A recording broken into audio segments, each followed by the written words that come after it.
The events of the past year are unbelievable, and have driven me to write again my thoughts. No matter how hard I try, the facts are unavoidable. Our King Leoric has gone mad, lashing out in crazed frenzy at the abduction of his son, Albrecht, and our steady losses in the ill-advised war against Westmarch, leading to an open revolt among his guards. There is something almost palpable in the air. It feels like terror. Can the old stories be true? Can the tales of the brave Horodrim and the lords of hell be more than a legend, a fairy tale told to me by my mother? I used to thrive on those tales of bravery and heroism. I'd imagine myself as one of them, the mysterious Horodrim, led by the inscrutable Tal Rasha. I was so proud to be the last of the Horodrim, the one who would travel the world fighting evil wherever it dwelt.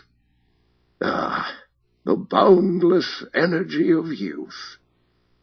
Could there be some basis in truth to all these tales? The signs all point to this, but how is someone with my education, my knowledge, to take these tales seriously?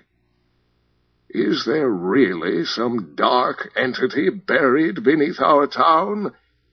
If only my aging mind could remember the tales as vividly as I did in my younger days.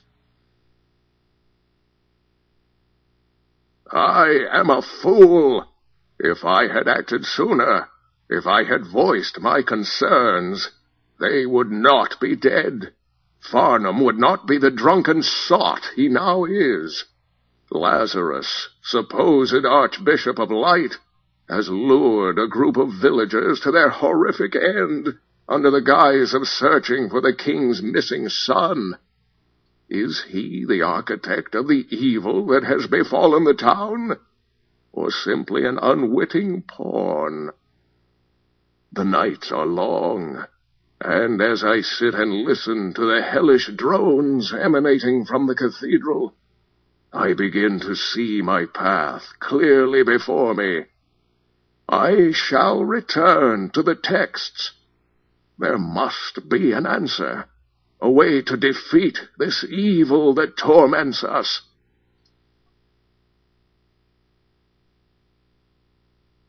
Each new terror sends more townspeople fleeing.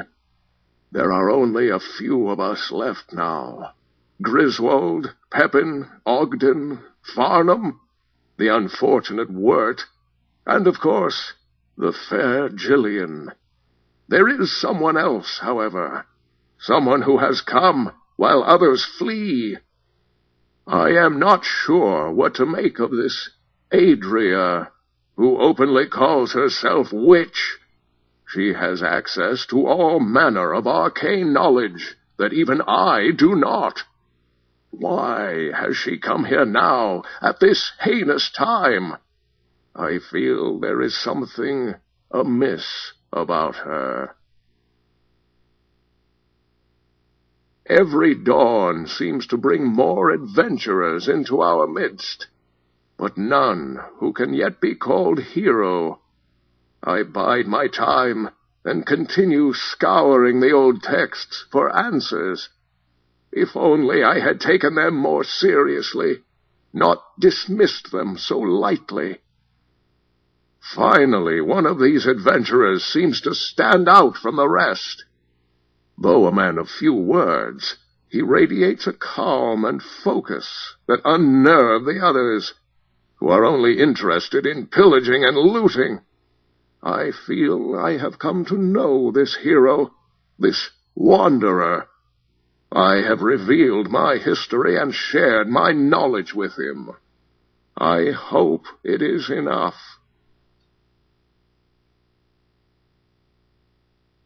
I have suspected for a time now the true nature of the evil that is at the heart of our troubles. But it was too horrible to admit the truth of it. But the time for denial is past. It is the Dark Lord of Terror, Diablo himself, who plagues us. The vile staff of Lazarus was brought to me today, further confirming my suspicions. There is no longer any doubt that he is the one who kidnapped Albrecht, and perhaps even freed Diablo from his ancient prison. Who knows what further treachery he has planned? Luckily, I suspect Lazarus has not long to live, if our champion has anything to say on it.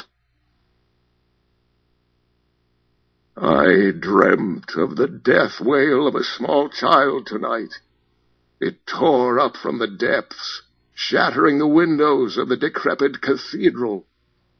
As I started awake, it became apparent that it was actually the shriek of Diablo's tortured end.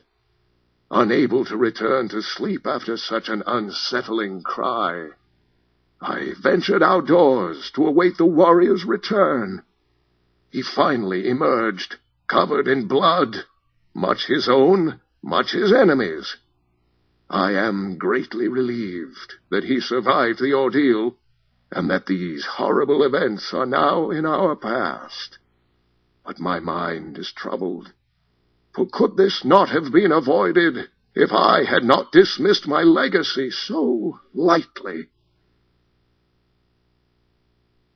I have never seen Tristram bursting with such joy as in the weeks since Diablo's defeat. The town's quiet, brooding hero, whom I am proud to call friend, has humbly endured these celebrations.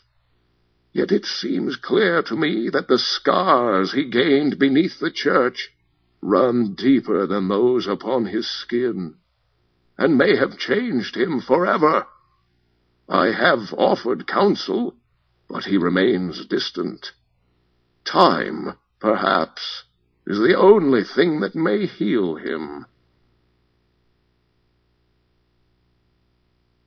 How could I have been so blind? I believed my friend's melancholy to be a natural reaction to the horrors he had lived. How could I not have seen that he carried within him the very being of Diablo? After brooding for weeks, he finally slipped away in the night. Perhaps he has gone to the east, that he so often woke screaming about in the days following his victory over the Lord of Terror. Shortly after he left us, legions of foul demons attacked and burned our town to its foundations. None of the townspeople were spared, and not even the women or children were allowed the peace of the grave.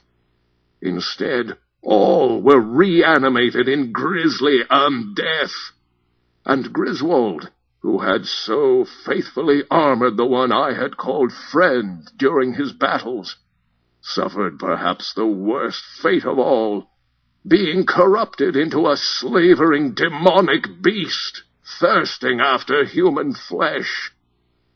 This is no simple madness. It can be nothing less than possession by the Lord of Terror himself. The fool, he thought he could contain Diablo's evil. His reckless overconfidence has proven costly to us all. I sit now, caged, amongst the screams and the hellfire, as I await my own end.